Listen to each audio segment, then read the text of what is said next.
Bem, irmãos, a paz do Senhor, tudo bem? Estamos aí agora ao vivo, né? Eu tentei fazer uma gravação para ser publicada agora, mas ficou pesada. Eu gravei numa resolução muito alta e não deu tempo de carregar. Então, vamos aqui na live e aí a gente vai depois estar disponibilizando aí no Instagram e também no YouTube, tá bom? Já tem algumas coisas lá. Eu recomendo a você que nesse período que você estiver em casa, você faça o seu culto doméstico, você, paz do Senhor Nilma, paz do Senhor Daiane, paz do Senhor Nelma, diaconisa Nelma, meu pai também está aí, então os irmãos estão chegando. Eu recomendo que você faça a sua devocional em casa, o seu culto doméstico, independente das publicações da nossa igreja e das diversas igrejas que tem feito. Eu recomendo que você faça o seu culto aí com os seus familiares, que você se reúna em casa, porque esse é um momento de fato de nós estarmos em casa. Deus tem nos proporcionado esse momento e Ele sabe de todas as coisas, né? Eu já tenho tido relatos que muito me alegram, de maridos que não estavam indo à igreja maridos não crentes que não estavam indo à igreja com a esposa, mas que estão acompanhando as publicações, os cultos, as gravações, e eu acho que isso é benéfico, eu acho que isso é bastante legal. Me fez repensar muita coisa em relação ao uso da tecnologia, e eu acho que de fato a gente precisa lançar a mão disso, né? Irmãos, a Thaís pela manhã está aí nas plataformas da igreja. Ela disponibilizou um estudo acerca de como o pecado entrou na raça humana. Não foi isso? E aí eu achei por bem dar uma continuidade no estudo, né, naquilo que ela colocou lá, porque é um tema bastante relevante e atual para os nossos dias. E eu gostaria que você abrisse sua Bíblia em Gênesis 3, Gênesis capítulo 3, versículo 7 e 8. Tá bom, querido? Abra a tua Bíblia em Gênesis capítulo 3, versículos 7 e 8. Nós vamos falar sobre os efeitos da queda, as consequências do pecado do homem, né? E eu espero assim que a gente tenha um momento de reflexão bastante interessante. Me dá só um momentinho. Daniel, Davi e Jonatas para o quarto, os três. E aí a gente vai estar assim, dando prosseguimento aqui na leitura da palavra. Gênesis 3, de 7 a 8, tá bom? Abriram-se-lhe então os olhos de ambos, e percebendo que estavam nus, coseram folhas de figueira e fizeram cintas para si. Quando ouviram a voz do Senhor Deus, que andava no jardim pela viração do dia, esconderam-se da presença do Senhor Deus, o homem e sua mulher, por entre as árvores do jardim. Vamos orar, queridos? Senhor, nós queremos te agradecer por esta oportunidade de refletirmos um pouco acerca da tua palavra, acerca de como o pecado influenciou e tem influenciado ainda a raça humana, a espécie humana. Teu Espírito Santo nessa hora esteja nos direcionando na explanação da tua palavra e tornando os nossos corações e mentes presos àquilo que será dito agora daqui por diante. Que a tua palavra encontre abrigo nos nossos corações para a honra e glória do teu nome, a nossa oração em nome de Jesus. Amém. Queridos, a Jefinho está conosco. Muito bem, paz do Senhor, querido. Deus te abençoe, tá? Um abraço aí. Irmãos, deixa eu te falar uma coisa para a gente começar. Existem 4 efeitos principais. Eu não quero aqui dizer que são todos, eu nem acredito que sejam, mas pelo menos 4 efeitos da queda do homem a partir de Adão, né? O primeiro efeito, né? O primeiro efeito, melhor dizendo, é o efeito da experiência do homem com o pecado. Como esse homem agora se comporta diante do pecado. Essa é a primeira coisa que eu queria, o primeiro ponto. O segundo efeito que a gente vai ver é a vergonha que o homem sente de si mesmo após o pecado dele cometido, né? Então, o primeiro efeito é a experiência desse homem que nunca tinha entrado em contato com o pecado. O segundo efeito é a vergonha que ele tem após o primeiro. O terceiro efeito que a gente vai ver é o esforço que esse homem tem e faz para reparar o seu erro e esconder o seu pecado. E o quarto efeito, que talvez seja o mais devastador, é o medo. O medo que esse homem agora passa a ter do seu Criador. E a gente vai ver no final como nós devemos nos portar, o que fazer diante desses efeitos. Não pretendo prolongar muito, apesar de ser difícil para mim, eu aceito a crítica, mas a gente vai tentar caminhar em torno de 40 minutos, por aí, tá bom? Nós lemos o versículo 7 e 8 de Gênesis 3. E a primeira frase é que nos chama a atenção para a experiência que o homem tem com o pecado pela primeira vez. A frase é: abriram-se então os olhos de ambos. Ora, mas eles eram cegos? Obviamente que não, né? Esse abriram-se então os olhos é uma forma figurada de dizer que agora eles estavam diante de uma condição nova,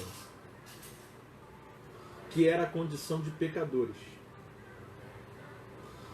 Esse abriram-se então os olhos é perfeitamente entendido que a primeira coisa que o homem agora, Adão, e a mulher, Eva, é uma experiência nova que só eles tiveram, é que de uma hora para outra eles se viram pecadores.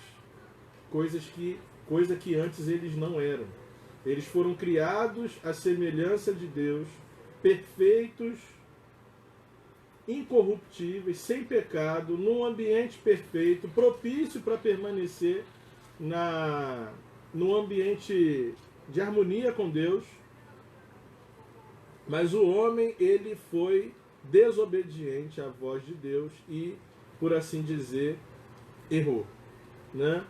E a experiência negativa que o homem tem, esse primeiro homem tem, Adão, com o pecado, é uma experiência de frustração. Frustração por quê? Porque o que Satanás disse através da serpente foi que eles teriam a mesma condição de Deus. Seriam conhecedores do bem e do mal, e como Deus seriam. Em parte, aquilo que Satanás disse aconteceu. De fato, eles tiveram um novo conhecimento sobre o que é mal, mas eles reconheceram que o mal estava agora diante deles mesmos. Que o mal agora procedia deles mesmos, da sua própria ação de se revoltar e de pecar contra Deus. Então, a frustração e o engano foi a primeira, se a gente pode assim categorizar, a primeira experiência que o pecado trouxe para a espécie humana. A frustração de não alcançar aquilo que estava pretendendo e a sensação de terem sido enganados pelo inimigo. Então esse é o primeiro tópico que a gente precisa entender. Que uma vez em contato com o pecado, o homem tem a sua experiência frustrante diante do seu ato. Essa é a primeira coisa que a gente precisa entender. A segunda coisa que vem em consequência disso é que agora esse homem que teve essa experiência de frustração através da sua atitude pecaminosa, ele tem uma segunda sensação. Perceberam que estavam nus. E aí é a sensação de vergonha de si mesmo. Queridos, o homem diante de Deus e diante da perfeição que Deus é, ele sente vergonha da sua condição. Agora, a gente precisa fazer um contraponto interessante ao relato que a gente tem no versículo 25 do capítulo 2 de Gênesis. No capítulo 2 de Gênesis 25, tem assim: ora, um e outro, o homem e sua mulher, estavam nus e não se envergonharam. Ora, o que mudou agora? O que mudou agora? Eles sempre estiveram nus. Desde que criados e desde que frente a frente um ao outro, os dois andavam nus. Não existia vergonha, não existia pecado em estar nu diante um do outro. O que mudou agora? Por que de uma hora para outra a vergonha de estar nu se apossou deles? O que mudou foi exatamente a entrada do pecado. É o segundo efeito que o pecado causa no homem. É a vergonha de si mesmo. O homem nu era o projeto de Deus perfeito. Não há pecado em si nenhum na nudez. Não há. O homem foi criado e foi colocado diante da Eva e vivia no jardim do Éden nu, desprovido de qualquer roupa, de qualquer capa, de qualquer apetrecho que guardasse de si alguma vergonha. Entretanto, agora, com o advento do pecado, esse homem olha para si e sente vergonha, e logo em seguida ele toma a terceira consequência que a gente vai ver. Ele tenta resolver o seu problema. Agora, quem foi que disse para ele que estar nu era um problema? O próprio erro dele, o próprio pecado. Então, o que a gente entende é que um dos efeitos do pecado na humanidade é distorcer aquilo que Deus trouxe como belo em obsceno. Para Deus, a nudez humana não é afronta à sua santidade, como muitos talvez possam preconizar, ou pregar, ou entender. A nudez humana diante de Deus, ela nunca foi pecado, nunca foi questão obscena. Para quem a nudez se tornou obscena? Para quem a nudez humana se tornou algo promíscuo? Para o homem. Para o homem pecador. Porque para o homem perfeito, para o homem pré-queda, a sua nudez, a nudez do próximo, não interferia em nada na sua relação com Deus. Então, na verdade, meus irmãos, muitos pudores que a gente tem acerca dessa questão da nudez é inevitável hoje por causa da nossa condição pecaminosa. O se esconder estando nu hoje ainda é efeito do pecado que está em nós, do pecado que Adão projetou para toda a humanidade. Então é isso que a gente precisa entender. O pecado, ele teve essa eficácia, né? Ele teve esse efeito de tornar o que era belo, o que era perfeito, aos olhos de Deus, obsceno, promíscuo aos olhos do homem. Você está entendendo como o efeito do pecado foi devastador no processo de construção da humanidade? Quantas coisas, por conta da promiscuidade humana, os seres humanos sofreram por conta do efeito do pecado. Do pecado que o homem mesmo escolheu, decidiu liberalmente cometer. Então, uma coisa que a gente precisa ter como princípio é que o pecado ele tem esse poder de perverter o que é santo, perverter aos nossos olhos, ok? É perverter o que é santo em obsceno, o que é natural em promiscuidade. Tá certo? O terceiro efeito do pecado no gênero humano, né, na raça humana, foi o esforço que o homem fez para se esconder e reparar o seu erro.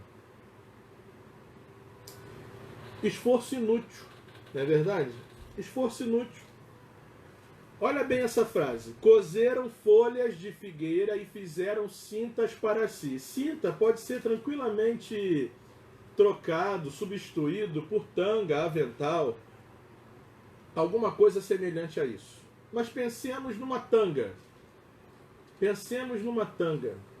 Este esforço inútil humano de se cobrir revela a sua consciência culpada, tentando esconder o efeito do seu erro, do seu pecado. Há alguma semelhança para os dias atuais? Pestes, epidemias, doenças, pragas, guerras, catástrofes, isso tudo é efeito do quê? Do pecado. A causa dessas coisas todas é o pecado humano. E o homem, hoje, a semelhança do que aconteceu com Adão lá no Jardim do Éden, tenta resolver os problemas do efeito do pecado.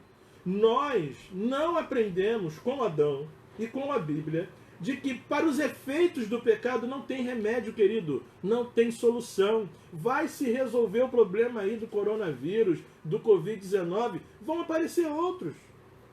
Se resolveu o problema da AIDS, se resolveu o problema do câncer, se resolveu o problema dos tsunami da vida, isso tudo é culpa de Deus? Me diz se é culpa de Deus. Há quem pergunte aonde está Deus diante dessa catástrofe. Ué, Deus continua sendo santo, justo, Criador soberano, continua sendo o mesmo. Quem mudou? O homem. O homem que mudou. O homem que se revoltou e deliberadamente afrontou a Deus com a sua vontade.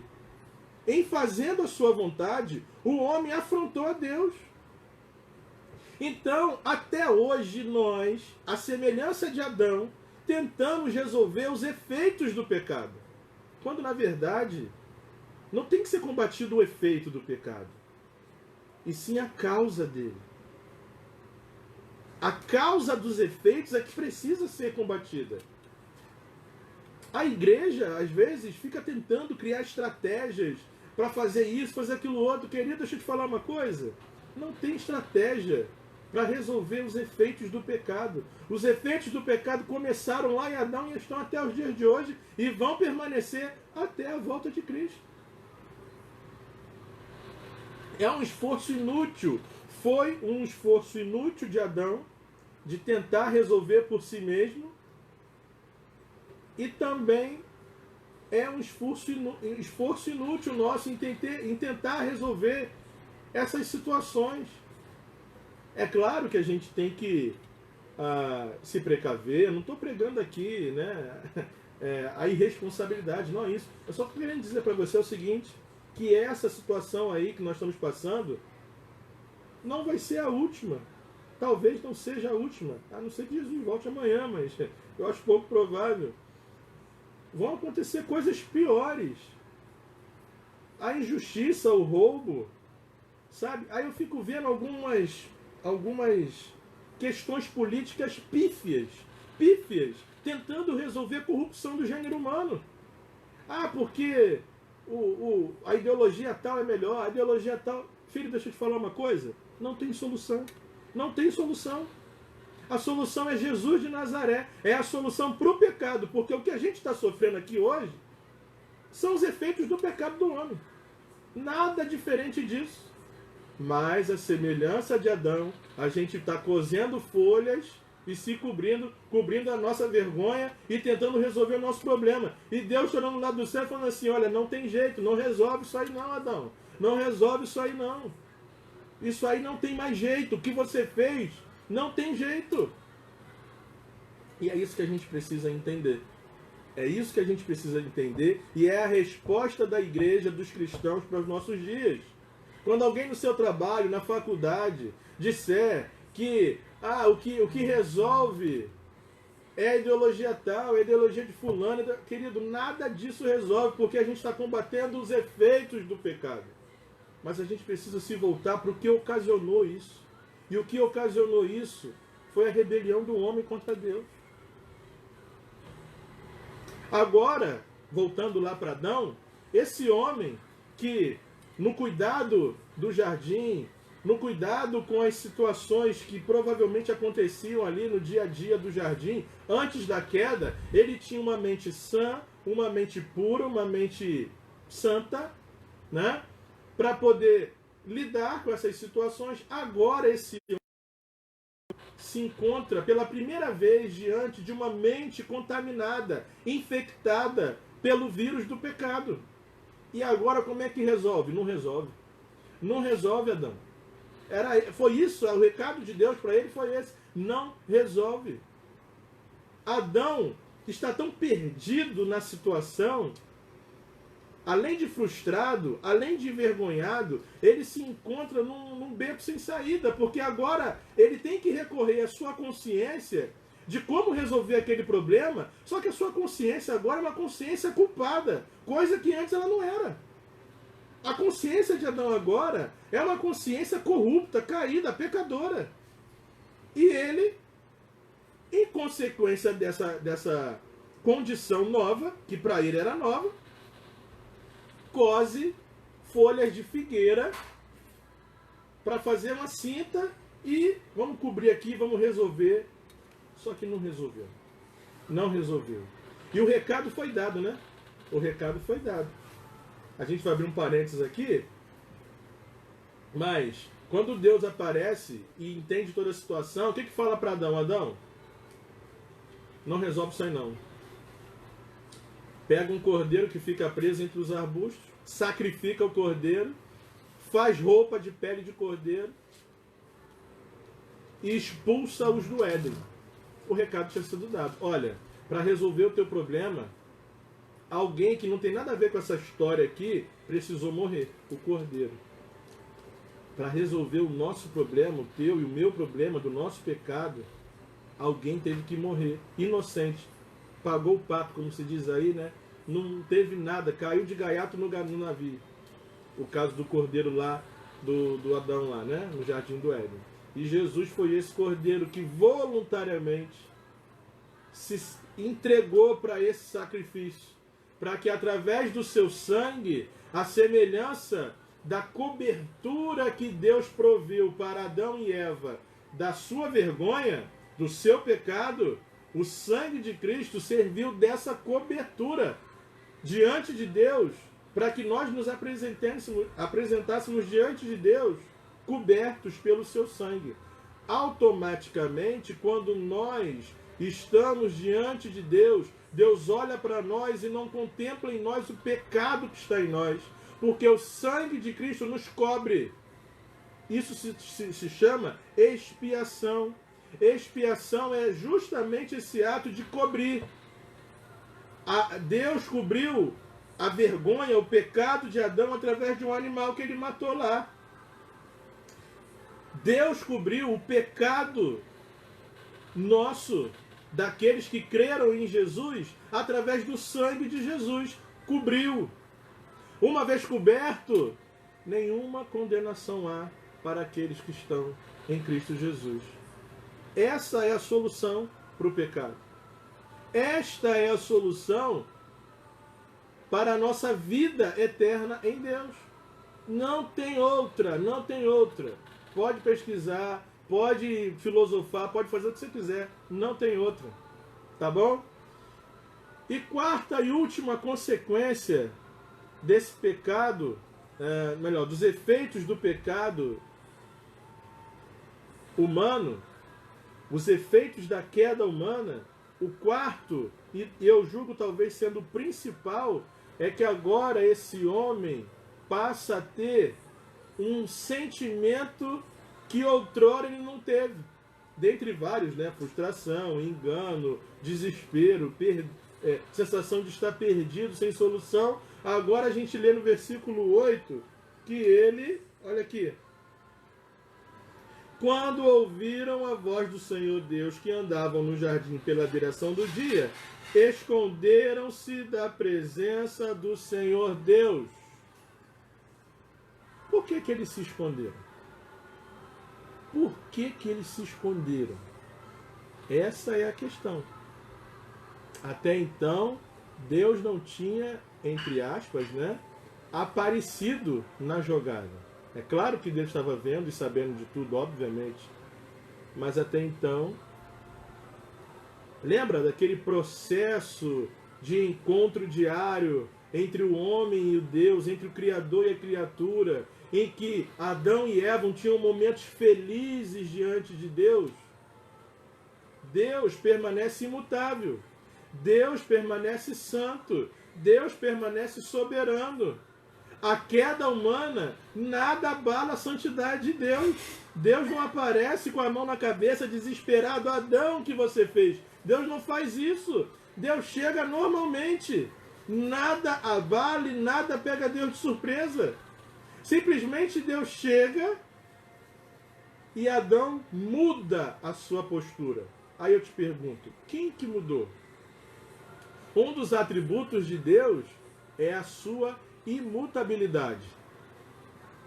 Deus continua o processo normal de relacionamento com o homem. Mas este homem, agora pecador, agora caído, agora imperfeito, ele ouve a voz de Deus e se esconde. E por que ele se esconde? Versículo 10. Olha que interessante. Versículo 10 vai dizer o quê? Ouvi a tua voz no jardim e porque estava nu, tive medo. Tive medo. Outrora, essa relação do homem com Deus era de harmonia, era de alegria, era de felicidade, era de momento de regozijo, de comunhão. Agora, essa relação do homem com Deus passa a ser uma relação do homem de medo para com Deus. Um outro efeito que o pecado, que a queda humana ocasionou na raça humana, foi a mudança do relacionamento do homem com Deus. O homem agora passa a ter medo. Por quê? Porque ele mudou. Ele agiu diferente. Agora, sobre o medo, a gente pode recorrer um pouquinho à psicologia. A ciência ajuda, tá? A ciência não é contra as escrituras, não. Aqueles que acham estão enganados. Eu fui buscar a definição de medo à luz da psicologia. Sabe o que diz a psicologia sobre o medo? O medo é um sentimento de insegurança em relação a uma pessoa, uma situação ou um objeto. Medo é um sentimento de insegurança em relação a uma pessoa. Caramba, rapaz, olha que coisa. Deus criou o homem para que este homem sentisse segurança nele, Deus, como seu Criador. Só que o pecado muda, perverte esse relacionamento, esse sentimento de confiança que o homem tinha em relação a Deus, e agora passa a ser um sentimento de insegurança tal que leva esse homem a ter medo de Deus.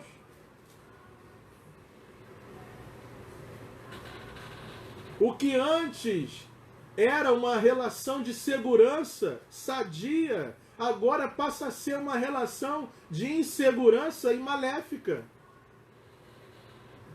Está vendo? O quarto efeito e desastroso para o homem em relação a Deus. Esse homem agora deixa de perder o seu maior canal de segurança, que era o seu Criador, e torna-o como inseguro.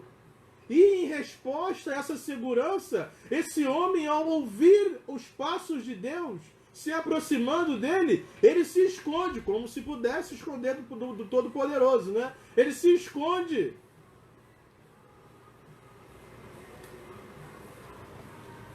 E aí, mais uma vez, o homem se percebe enganado e frustrado. Por que eles tiveram medo?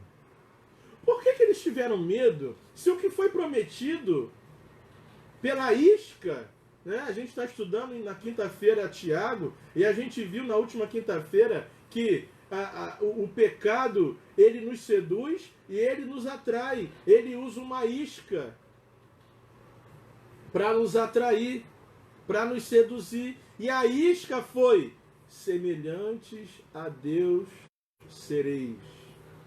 Conhecedores do bem e do mal sereis. E assim como Deus, também vós sereis. O homem agora, ele vê que o que ele fez não o tornou semelhante a Deus, não tirou Deus do lugar que ele é, e pelo contrário, o rebaixou ainda mais. Ele percebe a tamanha frustração e engano que ele foi levado através da sedução do pecado, que o efeito que cai sobre ele agora não é de ser igual a Deus, mas de ser tão inferior como era antes. Por que esse medo agora, Adão? Por que esse medo? Você não queria ser igual a Deus? Comer do fruto não te tornaria igual a Deus? Por que o medo agora, Adão?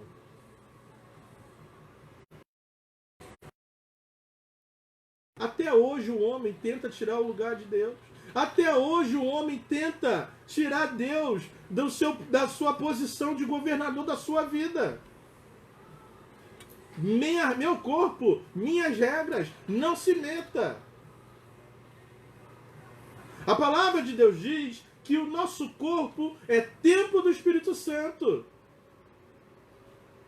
Mas há quem diga que não. O meu corpo é meu, eu faço o que eu quero. Meu corpo, minhas regras. Eu vou dizer uma coisa, vocês podem dizer isso quanto vocês quiserem. Isso é uma mentira. Vocês estão se enganando. É frustração. Reconheça o poder de Deus na tua vida. Reconheça que se você chegou até aqui, é porque Deus te manteve até aqui.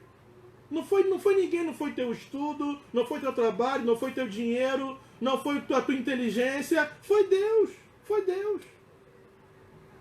Mesmo com essa vida torta, talvez, que você esteja vivendo, Deus te sustentou até aqui. Olha para trás e vê quantas coisas Deus te livrou. Olha para trás e vê de quantos males Deus te livrou. Sabe por quê? Porque Ele é que governa a tua vida, meu irmão. Minha irmã. O teu corpo é teu? Não é teu, é de Deus. Deixa de ser bobo, deixa de ser boba. Isso é conversa do diabo para te ludibriar, para te enganar. Tá certo?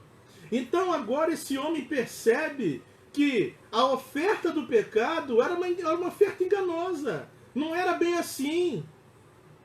De fato, em parte, ele conheceu o bem e o mal, mas ele se tornou sabido, não se tornou sábio. Sabe? Há uma diferença de ser sabido e de ser sábio. Ser sabido é quando você fala com uma criança e ela se esconde do erro que ela está fazendo, porque ela sabe que o que ela está fazendo está errado. Aí você fala assim, como pai, mãe, avó, tio, fulano é sabido, olha lá. Ele sabe que está errado. Nós nos tornamos assim. Nós nos tornamos sabidos, mas não nos tornamos sábios. Muito menos nos igualamos a Deus. a oferta do pecado ela é mentirosa. Toda ela é mentirosa. Ela se apropria de meias verdades para camuflar uma mentira e te jogar, e aí, dependendo do nosso estado de vigilância, a gente cai. A gente cai. O homem em pecado, ele teme estar na presença de Deus. Por isso que a gente foge. É por isso que o homem foge de Deus. Sabe por quê? Porque a presença de Deus denuncia o nosso estado miserável. A presença de Deus denuncia para nós o quão miseráveis e quão depravados nós somos. Essa palavra depravado, ela perdeu um pouco o seu sentido, né? Ela perdeu um pouco a sua originalidade. Porque, na verdade, depravado é destituído de uma figura santa, de uma figura perfeita. Então, diante de Deus, a gente não pula, a gente não grita, a gente não roda, a gente não corre. Desculpa, mas não fazemos nada disso. Diante de Deus, sabe o que a gente faz? O que Isaías fez? Diante da presença de Deus só tem duas coisas, querido. Ou a gente foge, ou a gente reconhece o nosso pecado. Só tem duas coisas para fazer. Ou a gente foge, igual Adão, ou a gente reconhece o nosso pecado, como Davi, como Isaías. O que Isaías falou? Sou um homem morto, porque os meus olhos viram o Rei. Estou na presença do Rei, do Soberano, do Criador. Eu sou um homem de lábios impuros e habito no meio de um povo de impuros lábios. Diante da presença de Deus, querido, desculpa, não dá vontade de pular. Não dá vontade de gritar. Diante da presença de Deus, dá vontade de duas coisas. Ou fugir, ou se arrepender copiosamente pedindo perdão. É isso. É isso. Essa é a verdade do Evangelho. Você não vê na Bíblia lugar nenhum, ninguém diante de Deus pulando, saltitando, correndo. Ninguém. Isso é conversa, isso é melodia de musiquinha bonitinha. Que a gente gosta para os nossos filhos pularem na igreja. Mas não é verdade. O homem diante de Deus, ele não... Porque a presença de Deus denuncia para nós a nossa pecaminosidade. A presença de Deus nos constrange de tal maneira que a gente só tem duas opções. Ou foge, ou tenta se esconder, ou então se entrega, se rende. Igual a gente usa, uma pessoa usou uma ilustração muito boa sobre a rendição que o homem tem diante de Deus. É levantar os braços em sinal de impotência. Senhor, eu não tenho o que fazer. Eu sou completamente impotente diante da tua presença. Rendido estou. Bela canção. Sabe? E é isso que a gente precisa entender. E aí agora a gente chega para a conclusão perguntando: qual a atitude certa do homem diante do seu pecado? Meio que a gente já falou aqui, né? Se você acompanhou desde o início essa transmissão e de repente você vai ver depois ou compartilhar para alguém, esse é o momento em que a gente entende qual é a atitude certa do homem diante do seu pecado e diante de Deus. Com certeza absoluta, não sou hipócrita, mas com certeza absoluta, a atitude mais natural diante de tão terrível situação, eu pecador, diante de um Deus santo, é natural a atitude de Adão. A natureza humana clama por fugir. Até por preservação da sua própria vida. Até por preservação da própria vida, o homem tenta fugir da presença de Deus. Quando ele se encontra confrontado com o seu pecado, com a sua condição, porque o pecado não é um ato, o pecado é um estado do ser. Tá certo? Eu não sou pecador porque eu cometo pecado. Eu cometo pecado porque sou pecador. E isso é uma diferença brutal. na definição de pecado. Então, diante de terrível situação, a atitude natural de qualquer homem mortal é fugir. O que Adão fez, eu faria, você faria. Agora, a atitude correta, a atitude divina, a atitude que vai contra a nossa própria natureza, a atitude que nos humilha, a atitude que nos coloca debaixo da potente mão de Deus, é uma atitude de confessar o pecado. Confessar o pecado. Querido, não há nada que a Deus esteja encoberto. Não há nada que você tenha feito que Deus não saiba. Nada do que aconteceu ali estava encoberto aos olhos de Deus. Deus viu tudo. Deus viu tudo até mesmo antes de existir o mundo. Existe lá em Apocalipse 21:8. Agora,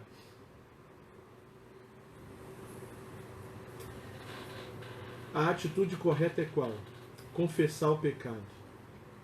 A semelhança de Davi, a semelhança de Isaías, reconhecer a santa e soberana vontade de Deus, reconhecer que somente em Deus há salvação, reconhecer que nós somos dependentes dele sim, reconhecer que dia após dia precisamos estar sempre diante de Deus para fazer o que é certo, para fazer aquilo que ele nos manda, porque do contrário a gente não faz, do contrário a gente não consegue. Até hoje ninguém conseguiu achar alguém que conseguiu cumprir tudo aquilo que Deus diz, a não ser Jesus de Nazaré, o próprio Deus. Mas não teve esse homem que conseguiu fazer tamanha coisa. Então, diante do nosso pecado, diante do Deus Santo que Ele é, a atitude certa a se fazer, não a natural, mas a certa, é reconhecer e confessar o pecado, e pedir perdão, e falar: Senhor, eu preciso de Ti. Eu preciso de Ti na minha vida. Eu preciso de Ti para a minha vida eterna. Eu preciso do sangue do Seu Filho para cobrir o meu pecado, de maneira que o Deus Santo não veja o meu pecado, mas veja o sangue justificador do Filho dele, Jesus de Nazaré. E essa, querido, é a reflexão que a gente tem para hoje. Sabe, eu quero orar com você. Eu faço votos de que essa mensagem chegue a pessoas que precisam saber que a solução para a nossa vida independe de posicionamento político, independe de intelectualidade, independe de condição ou razão social que você tenha. Se você tem CNPJ, se você é pessoa jurídica, se você é pessoa física, isso pouco importa para Deus. O que importa para Deus é um coração contrito. Este Ele não desprezará. Confessar e reconhecer a sua condição pecaminosa é vital para que a sua vida seja uma vida eterna diante de Deus. Do contrário, a ira de Deus está destinada à eternidade. Que não confessarem o seu pecado e reconhecerem Jesus como seu Salvador. A solução, querido, não é o remédio aí que já estão se lançando. Não é isso. A solução para a nossa vida eterna é Jesus de Nazaré. Essa é a solução. Eu fico abismado com o número de cristãos com medo exacerbado da morte. Medo exacerbado, exagerado, além da conta. Tem gente que não quer nem ir mais para o emprego, não quer nem mais para o trabalho, com medo da morte. Meu Deus do céu!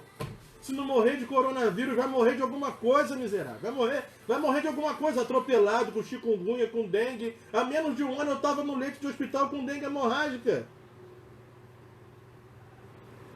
E o pessoal está com medo de um vírus. Mas se tiver que morrer, eu vou morrer. Mas fala, paciência. Paciência.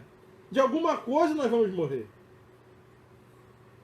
Mas não deixe de pregar o Evangelho. Não deixe de servir o Senhor no teu trabalho. Não deixe de pregar o Evangelho com a tua vida, onde você estiver, na sua escola. Que o teu posicionamento político não confronte o teu posicionamento religioso. A partir do momento que um posicionamento político se coloca contrário àquilo que a Escritura diz, largue-o, deixe-o disso de lado, seja ele qual for. O nosso manual de fé e prática é a nossa Bíblia.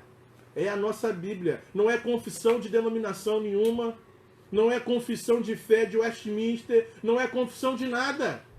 Nossa regra de fé e prática é isso aqui. É isso aqui. Então, querido, nada pode ir contrário a isso. Nada, absolutamente nada. Se em algum momento o político que eu votei está fazendo coisa que afronta a Escritura, pau nele. Pau nele.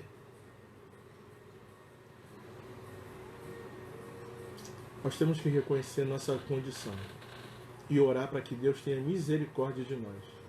Misericórdia. Vamos orar? Senhor, nesta noite nós queremos pedir, Senhor, perdão pelos nossos pecados, pela nossa negligência, pela nossa falta de fé às vezes. Senhor, perdoa, Senhor, porque às vezes nós nos escondemos do Senhor, tamanha santidade, tamanha soberania do Senhor sobre nós. Mas que o Senhor tenha misericórdia de nós. Que o Senhor, assim como fez com Adão, vá, Senhor, em busca de nós e alcance os corações que precisam ser alcançados por Ti e que ainda não foram alcançados. Senhor, que a Tua palavra, essa que foi explanada, possa encontrar abrigo no nosso coração e possa, Senhor Jesus, abrir a mente do pecador, fazê-lo se converter ao Teu Evangelho de maneira tal que ele fique desesperado por pregá-lo aos quatro cantos desse mundo. Senhor, nos dê um final de domingo abençoado. Abençoa o Brasil, Senhor. Abençoa essa situação que nós estamos vivendo. Para a glória do Teu nome. Que a Tua igreja se levante nesta geração, nesta época, para dizer que somente em Jesus a solução para o problema mundial. Para a honra e glória do Teu nome. Em nome de Jesus. Amém. Querido, eu desejo que você tenha um final de domingo abençoado. Um final de domingo em paz com a tua família, tá bom? Termine aí o seu culto, faça uma leitura com as crianças, cante uma canção e durma na paz do Senhor. E não se apavore, não se apavore, pregue o Evangelho, para a glória de Jesus. Amém? Amém. Eu vou finalizar aqui essa live, daqui a um pouquinho ela vai estar disponível aí. Compartilhe, é uma mensagem evangelística para esses dias de desespero, de caos que assola a humanidade. Que Deus te abençoe, tá bom, meu irmão?